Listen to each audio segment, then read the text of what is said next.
বিবেক যোগ 30 প্রকৃত এব চ কর্মাণি ক্রিয়মাণানি সর্বস্ব যপশ্যতি তদাত্মানম অকর্তারম স পশ্যতি।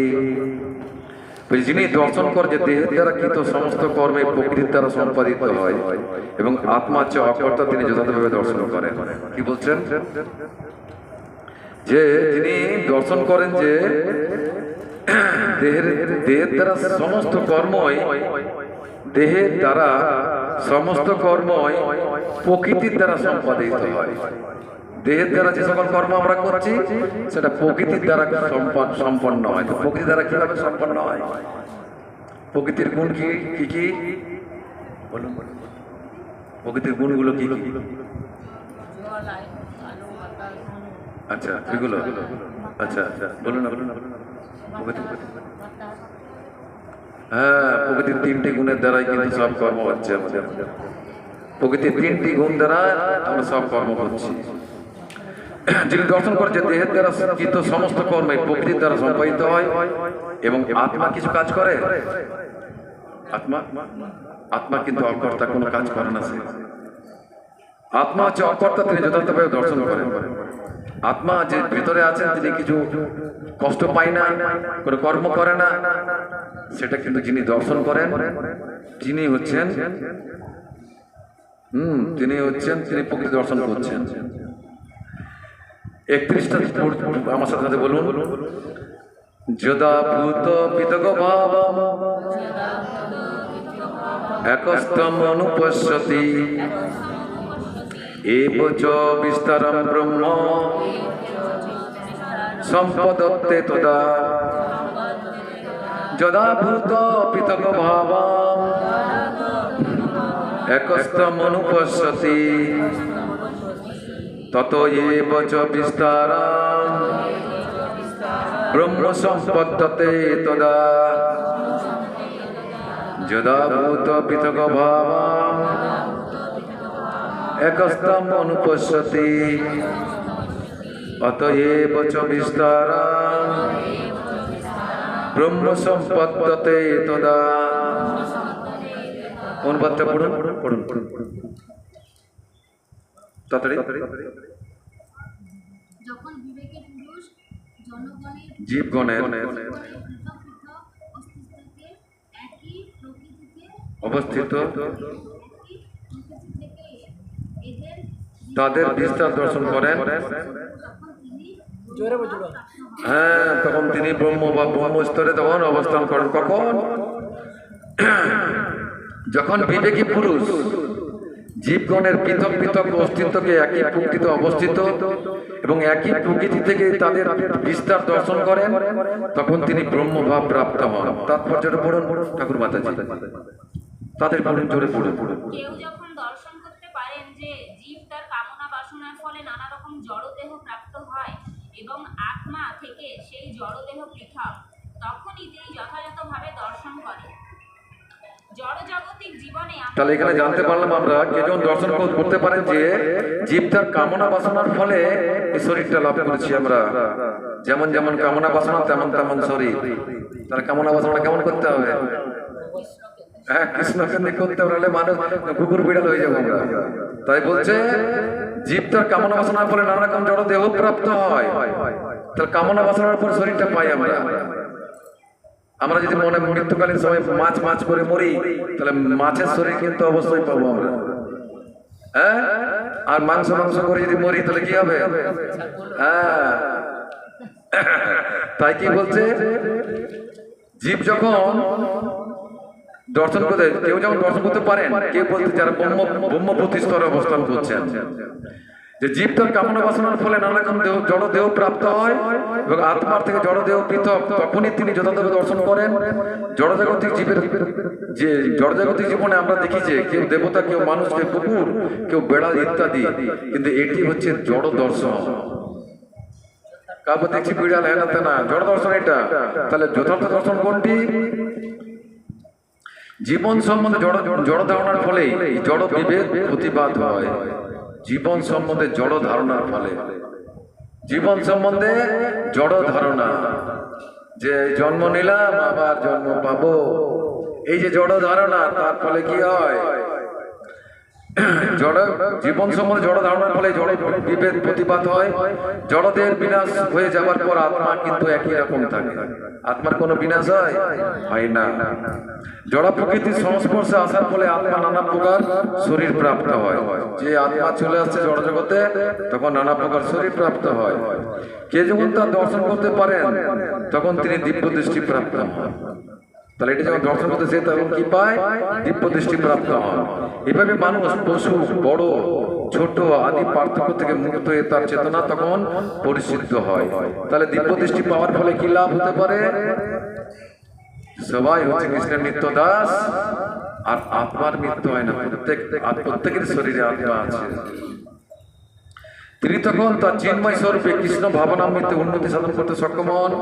তখন তিনি কিভাবে কিছু দর্শন করেন, সবকিছু দর্শন করেন, তার পরবর্তী শ্লোকে বর্ণনা। এটা শুনতে হবে, 32 নম্বরটা, এর সঙ্গে লিঙ্ক আছে। অনাদিত্তা নির্গুণতা পরম আত্মা অয়ম অব্যয়ঃ শরীরস্থয় বিকন্তেব ন করতি ন লিপ্যতে। ব্রহ্মভাব অবস্থায় জীব তখন দর্শন করেন যে অব্যয় আত্মা অনাদি, নির্গুণ ও জড় প্রকৃতির অতীত।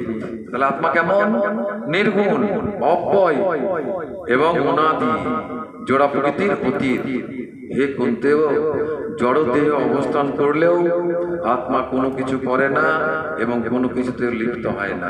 আত্মা কিন্তু কিছু করছে না। কে করছে?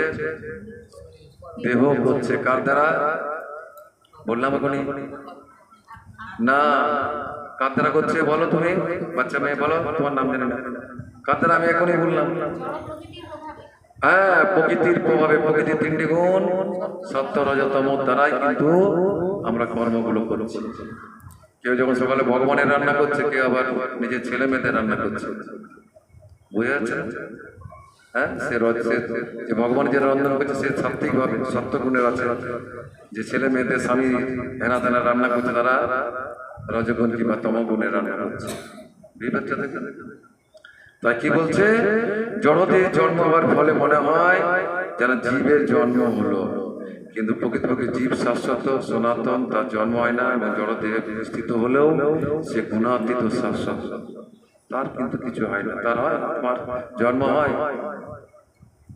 আত্মার জন্ম হয়, আত্মার জন্ম হয় না এবং মৃত্যু হয় না।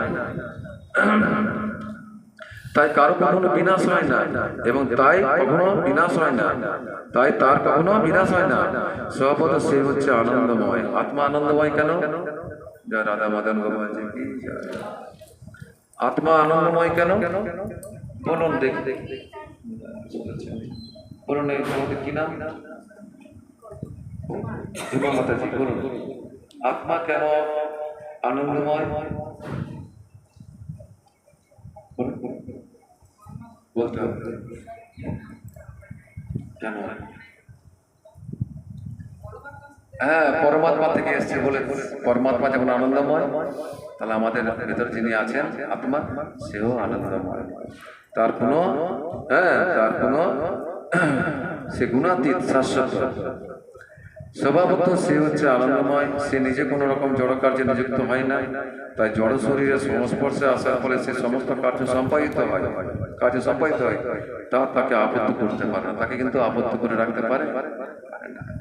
তাই যারা ব্রহ্মস্তরে অবস্থিত তারা কিন্তু এগুলো দর্শন করেন। তাহলে আমাদেরকে ব্রহ্মস্তরে উন্নীত হতে হলে কি করতে হবে?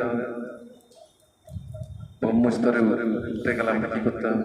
একটাই উপায়, না খালি সাধু সঙ্গ করুন, শ্রবণ কীর্তন। শ্রবণ আর কীর্তন। কীর্তন মানে কি? এটাই নাম, এটাই হচ্ছে কলিযুগের মহামন্ত্র, কীর্তন। তাই আমরা বারবার করে ভগবানের নাম করব। নামের দ্বারাই আমরা ব্রহ্মস্তর, আমরা গোলক পর্যন্ত ভগবানের সেবার সঙ্গে যুক্ত, ডাইরেক্ট সেবার সঙ্গে যুক্ত হতে পারব। একটাই উপায়, নাম। তাহলে দুটো পূর্ব চলে আসবে। টাইম কত হলো? ছোট বাচ্চা স্বপ্ন আকাশম ন উপলিপত্তে সর্বত্র অবস্থিত দেহে তথা আত্মা না পুলিপত্তে। আকাশ যেমন সর্বত হয়ে সূক্ষ্মতা হেতু অন্য বস্তুতে লিপ্ত হয় না, তেমনি ব্রহ্ম দর্শন সম্পন্ন জীবাত্মা দেহে অবস্থিত হয়েও দেহ ধর্মে লিপ্ত হন না। দেখুন, যারা ব্রহ্ম স্তরে আছে তারা আত্মা আছে দর্শন করছেন, কিন্তু দেহের জন্য কিছু করেন না। হরে কৃষ্ণ। জল, কাদা, বিষ্ঠা আদি সব কিছুতে বায়ু প্রবেশ করে। কোথায় প্রবেশ করে? জল, কাদা, বিষ্ঠা আদি সব কিছুতে বায়ু প্রবেশ করে, কিন্তু তা হলেও কোনো কিছুর সঙ্গে বায়ু মিশ্রিত হয় না। সবের সঙ্গে থাকে, কিন্তু বায়ু কার সাথে মিশে না। তেমনি জীবাত্মা যদিও নানা রকম শরীরে অবস্থান করে, তবু তার সূক্ষ্ম প্রকৃতির প্রভাবে সব কিছু থেকে সে পৃথক থাকে। সূক্ষ্ম প্রকৃতি আছে, তার পরমাত্মা থেকে এসছে, সব জায়গায় প্রবেশ করে যাচ্ছে, কিন্তু তাকে কেউ কষ্ট দিতে পারছে না, তাকে নষ্ট করতে পারছে না। তবু তার সূক্ষ্ম প্রকৃতির প্রভাবে সে সব কিছু থেকে পৃথক থাকে। তাই জীবাত্মা যে কিভাবে এই শরীরের সঙ্গে যুক্ত থাকে এবং এই শরীরের বিনাশের পরে সে কিভাবে এই শরীর থেকে চলে যায়, তাই জড় চক্ষু দিয়ে দর্শন করা সম্ভব নয়। জড় বিজ্ঞানের মাধ্যমে কেউ তা বিশ্লেষণ করতে পারে না, বৈজ্ঞানিকরাও বলতে পারবে না। এই শ্লোকটাও বলতে হবে। যথা প্রকাশয়তি একোকিৎসমা লোকমিমাম রবি ক্ষেত্রম ক্ষেত্রী তথা কিৎসন্নম প্রকাশয়তি ভারত। হে ভারত, এক সূর্য যেমন সমগ্র জগৎকে প্রকাশ করে, সেরকম ক্ষেত্রী আত্মাও সমগ্র ক্ষেত্রকে প্রকাশ করে। তাহলে ক্ষেত্রীকে এখানে আত্মা, ক্ষেত্রকে দেহ। ক্ষেত্রী থাকার ফলে দেহটাকে প্রকাশ করছে কে? ক্ষেত্রী। হ্যাঁ, ক্ষেত্রকে প্রকাশ করছে। চেতনা সম্বন্ধে নানা রকম মতবাদ আছে। এখানে ভগবদ্গীতায় সূর্য রশ্মির উদাহরণ দেওয়া হয়েছে। সূর্য যেমন এক জায়গায় অবস্থিত, কিন্তু আর রশ্মি সারা জগৎকে আলোকিত করে। সূর্য কোথায় আছে? এক জায়গায়, কত লাইট চলে যাচ্ছে বিভিন্ন জায়গায়, বিভিন্ন প্রান্তে ঢুকে যাচ্ছে। এভাবে আমরা দেখতে পাই যে সূর্য রশ্মি আলো যেমন সূর্যের অস্তিত্বের প্রমাণ, তেমনি আত্মা চেতনা হচ্ছে আত্মার অস্তিত্বের প্রমাণ। আমার আঙুলটা লড়ছে মানে শরীরে আত্মা আছে বলে আঙুলটা নড়ছে। শরীরে আত্মা না থাকে নড়বে? নড়বে না। তাই দেহে যখন আত্মা থাকে তখন সারা শরীর জুড়ে চেতনা থাকে, কিন্তু দেহ থেকে আত্মা যখনই চলে যায় তখন আর চেতনা থাকে না। যে কোনো বুদ্ধিমান মানুষ এটি সহজে গ্রহণ করতে পারেন। সুতরাং জড় পদার্থের সমন্বয়ের ফলে চেতনার উদ্ভব হয় না। তাই অনেকে ভাবে টেস্ট টিউব আছে না, টেস্ট টিউবের দ্বারা সন্তান তৈরি হচ্ছে বলছে, কিন্তু তার শুক্রাণুগুলো কোথায় পাচ্ছে? ওগুলোকে তৈরি করতে পারবে না। বলছে তৈরি করে দিচ্ছে, হ্যাঁ জন্মাচ্ছে, কিন্তু তার শুক্রাণু পাওয়া মুশকিল আছে, সেটাই একমাত্র ভগবানের থেকে আসে। তাই বলছে জড় পদার্থে কিছু কিছু লোক বলে জড় পদার্থের সঙ্গে মিশ্রণের ফলে মানুষের জন্ম হবে না। তাই জীবের চেতনা যদিও পরম চেতনার সঙ্গে গুণগত এক, তবু তা পরম নয়। কারণ কেন পরম নয়? ভগবান থেকে এসেছে, কিন্তু সেটা পরম নয়। কেন বলুন মাতাজি? আপনারা ক্লাস করবেন কিছুদিন পর, যুবা মাতাজি বলুন কেন পরম নয়? বলো তো। হ্যাঁ,